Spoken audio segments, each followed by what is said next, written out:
So in Team Pink, we have Lujfed. Is it Lujfed or Eljefed? Lujfed and Muckfed. Muckfed in Team Pink, spawning with double bots first on the wider continent with a couple of tentacles. Now, meanwhile, interestingly enough, the first of this set of 3, which we didn't cast, was in fact won by Lujfed and Muckfed. So Zankar and Killer Kiwi are playing now to stay in the game. now I told you that Zankar and Killer Kiwi may be a little off their game. I don't know how much they've had the chance to practice, but if you haven't had your head in the game for a while, that can really throw you off against players who have been playing recently, like Muckfed and Lujfed have been playing in Clopsies and things like that. So they are certainly up to speed with current proceedings in PA. Interestingly enough, the purple team seems to be favouring a heavy air start here. And again, we saw limited use of air the last time we were seeing the system.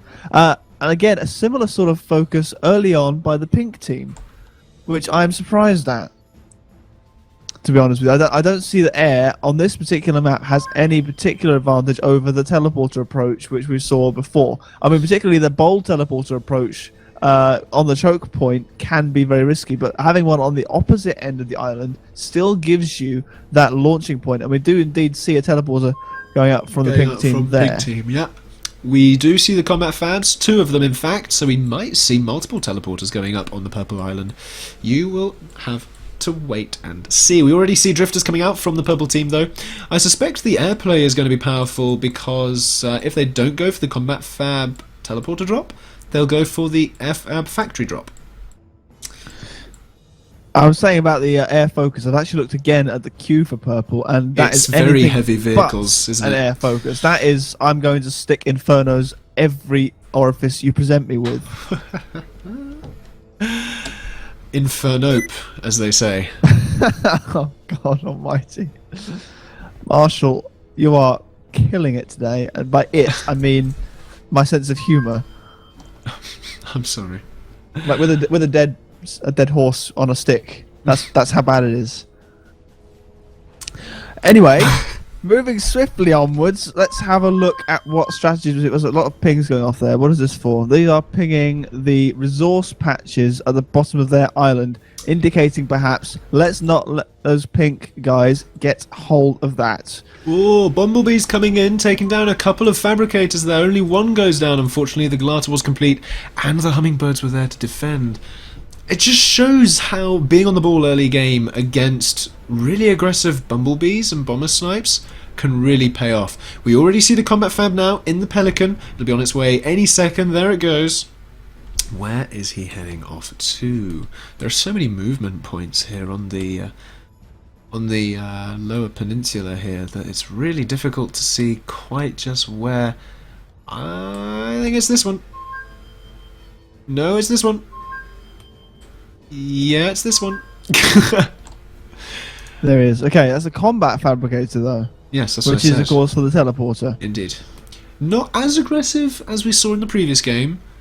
Has it been scouted? Oh, that plane nearly scouted it. Oh, that was so very close. Just missed. If we go there from the view of the purple team, we don't actually see it. Another Hummingbird comes in. Is it? They're on a patrol. They're on an area patrol, and that area just does not include that. That's a sneaky teleporter. We're looking at a sneaky teleporter here, boys and girls. I mean, if we look at how those areas overlap, that is so unfortunate. Oh, the docks. They're through already. And an interesting insight into the minds at work here. If we look on the other island, we can see that the pink team have taken to patrolling everything to make sure that no sneaky teleporters get dropped. And that is quite having patrolling docks like that is a great way to deal with pelican drops. That's a really interesting strategy. I like it. I like it a lot. Problem is, though, we finally have that commander coming through that teleporter now, and as a result, Purple need to answer this now. They have a couple of fabricators there for the vehicles. They will have to retreat, though. They might want to put up some the turrets or some pelters if they can, but they really need to get some supporting units over there, and most of the Purple army, actually, consists of drifters, which are currently on the pink continent. Well, that's exactly what those are designed to do. But notwithstanding the technology that allows them to float over molten rock barely meters above it without disappearing into it. They are drifting very nicely across this inaccessible terrain to land exactly where their opponent is not expecting them to be, which is right in the middle of their base. Ah, I catch your drift. Sorry, I don't have words for you right now, Marshall. I just don't. Anyway, the thing is, those can actually do some damage to those factories now. And there is a commander there to defend against it. Oh dear, run away, please. Oh dear, the Uber cannon's there. Meanwhile, let's have a look back at the other side, though. The docks are pushing in. The mine lines, mine lines, are there. But the defensive drifters are putting in some work. And the thing is, because they're drifters, they aren't dictated or constrained, rather, to the choke point.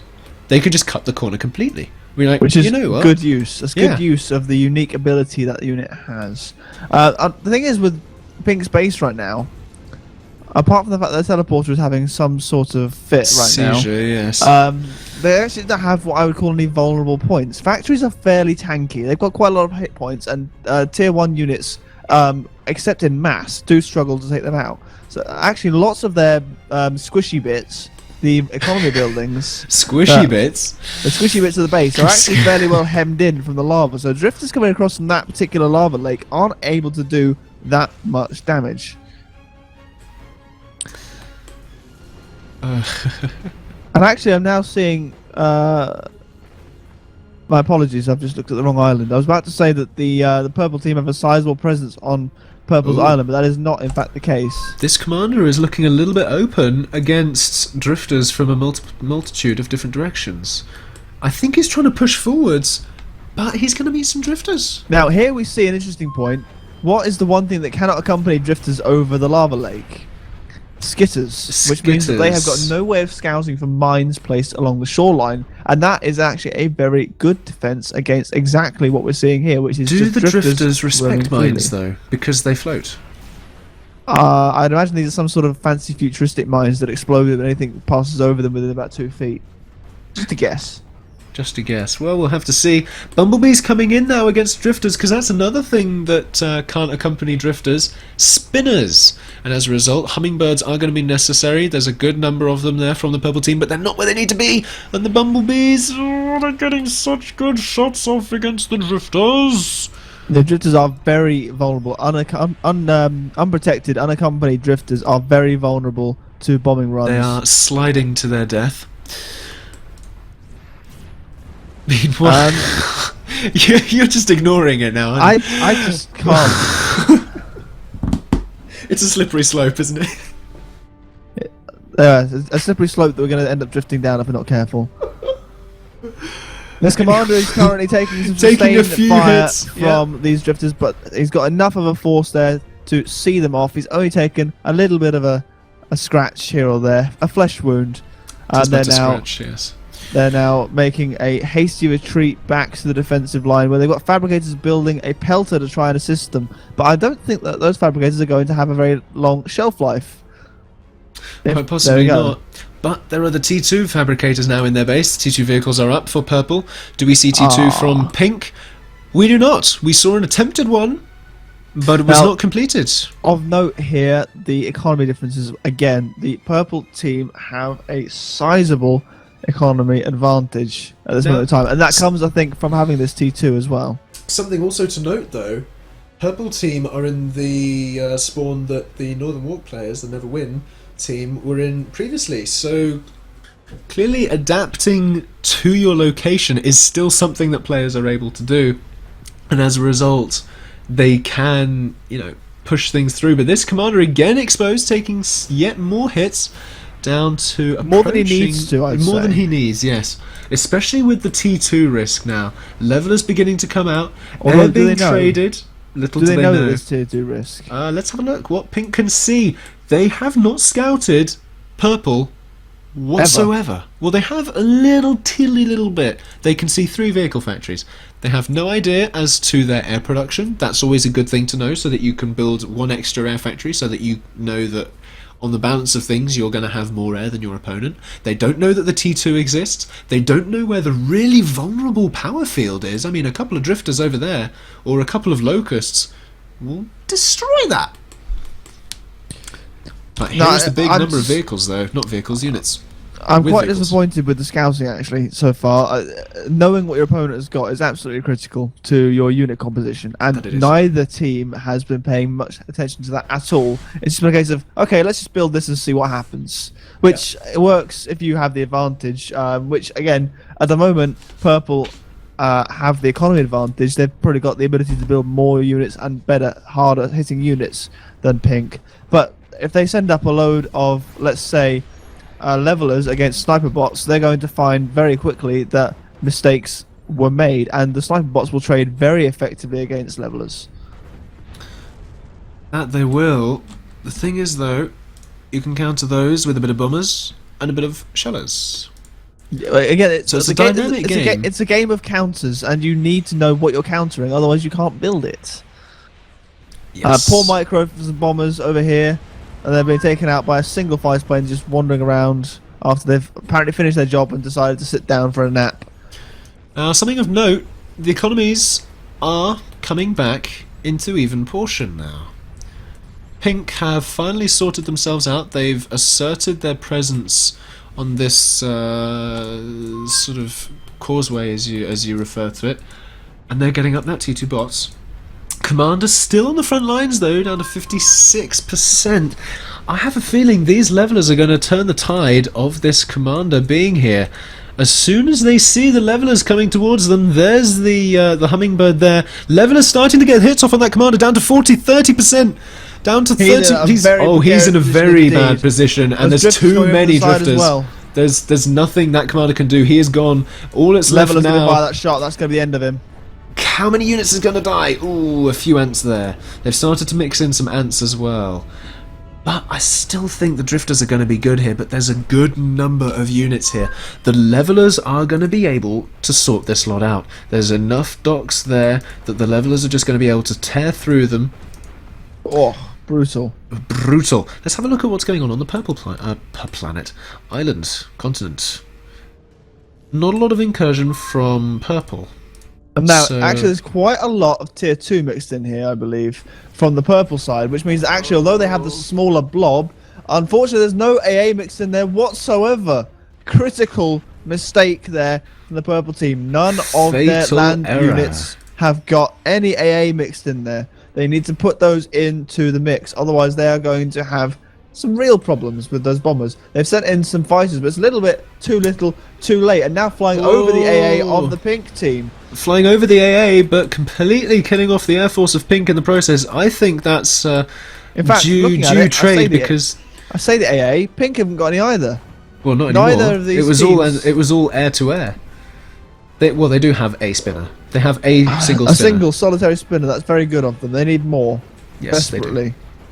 Another force from purple coming in now, though. It has got more levelers, more ants, more drifters, and they will be able to take down these sparks as long as they kite, because they're not using that range. They're just sitting their units in the range. I think they have a rally point here, and they're just content to let their units sit there. But importantly, Pink now have a distinct lack of an air force. Well, they've got enough to cause them at least some concern. Yes. And not having, they've not got any skitters mixed in either, which means these mines are ripping through. They just don't have enough variety in their unit composition. Some boombots coming in now. I don't see any infernos to deal with those. All they're relying on are levelers and ants. You just cannot rely on those solely. They are both very strong units in their own right, but without support from specialist supporting units, they cannot do their job effectively. Indeed, and I did just see there, I think that a drifter did go and get himself killed by a mine, so I believe they do respect mines there. Oh good, I'm pleased to know that my futuristic mine theory was in fact correct. Yes, your future... Well, is it really necessarily valid? It's one of many futuristic possible theories, but we digress. We see skitters coming into the purple team, so they'll be able to take down those mines at long last. This is what we call a learning process, which should be done before the tournament. Unfortunately, this one is not exponential. Oh my word. And now, okay, so this choke point now, this it's being crawled over by a very slow-moving, slightly more diverse, but not really, purple army, making steady headway towards this offensive teleporter here. Once that goes down, the ability to send through large quantities of supporting units by the pink team goes away, and all of this expansion through here comes into jeopardy. Should be noted, there's a lot of air from purple, but there are storms coming in now, but there are no infernos to deal with these. Oh my Unit diversity, folks. This is why it's important. Even 3 infernos in that mix would have completely mitigated all of those boombots and saved that army. You need to have the ability to deal with anything your opponent throws at you, including boombots. That was very, very good play by the pink team. Very resourceful. They deserve to make the headroom, which they're now going to start to make with the rest of their army. Hopefully that will be the spur the purple team need to mix up their unit composition a little bit. You cannot have single unit types all the way through. Look at this army of skitters. I'm loving it. Too far in the wrong direction, guys. Yes. That bomber fleet, though, bomber squadron rather, not fleet, is doing good work at defending that choke point. Pink, they've been knocked back so far, and yet they are still digging their foot. They're rebuilding. They lost the teleporter, but they're building another one. Those boombots were absolutely fantastic play. I'm really pleased that they are taking advantage of the open opportunity that Purple leave. Purple, in fact, are now leaving this choke point, and they're saying, "Screw you guys, we're gonna go over here." And they must have a teleporter. In fact, here it is over here on the side. You just pinged it, haven't you? I did. Commander going back through again, but he's lost the power, so we can't go through the teleporter.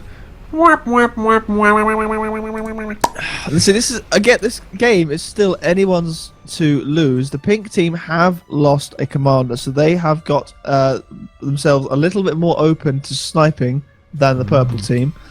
At the moment, the purple team, this is really the first headway that the purples have made onto Pink's island, whereas before they've been sort of largely fighting a fairly defensive battle on their own island. With that said, they've still managed to maintain a sizable economy lead throughout. We are starting to see a very large bumblebee bomber force coming out. They are flying over a lot of AA, taking a good number of losses there, but this air force is what I would call significant at this point. Still just flying over more AA. I think they're trying to take out the AA first, and then they're going to start working their way through these expansions, which is, again, strong play, taking out the metal, denying Pink the opportunity to build more boombots. Rather than building infernos to deal with the boombots, what they want to do is just take away their economy now so that they can't build enough boombots to deal with the ant and leveler spam.